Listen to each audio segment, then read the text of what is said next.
边的呢，她是一位女战神，就是我们全台湾 COVID-19 的第一女战神，对不对？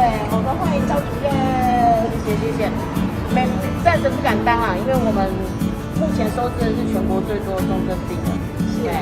那但是其实不可能，这个病的重症的治疗不可能一个人就可以造成，所以是我们全部的团队，就刚刚大家看到的那个团队，就全部的人，还有现在还有在楼上一大堆人都在努力治疗，所以我是代表他们出来接受大家的支持。谢谢。那我们是不是可以请张主任跟大家讲一下，就是这一台机器它到底为什么是救命神器？就是好像真的很多医院都在呼喊这一台机器，对。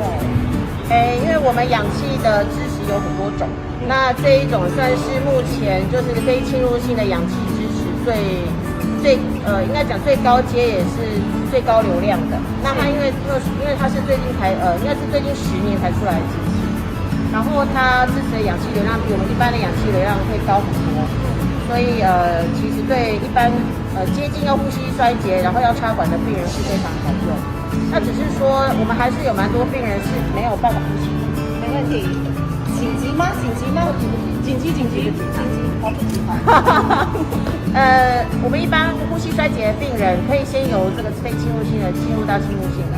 那因为非侵入性还有另外一种，但是它很容易造成飞沫的传染，所以那一种我们现在那一种非侵入性的面罩式的，我们现在暂时都不用了。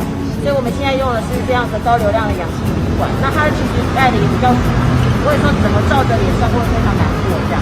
所以其实对一般的病人来讲，这是一个比较能够承受的高流量氧气支持。但如果没有办法，最后还是需要插管。那插管对医疗人员来讲是一个，尤其在 COVID-19 其实是一个风险非常大的处置。那所以其实如果可以有这样子的机器，对病人来讲是一个福音呐。那对我们来讲就是危险性也可以稍稍降低一些这样。对，大概目前是这样。那就是我想真的要跟你们说，谢谢你们，辛苦了，加油！谢谢，感谢，爱你们哦，拼拼好，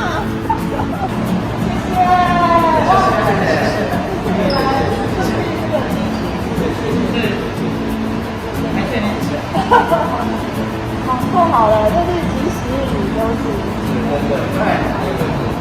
我有公司，没有这种奇怪的流程。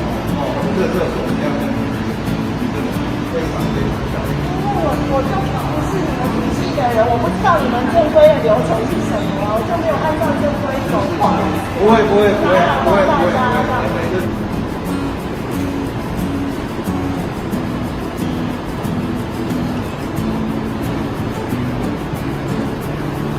好。你要解这个，你要加油，好，谢谢。谢谢你。今天亲自过来，谢谢。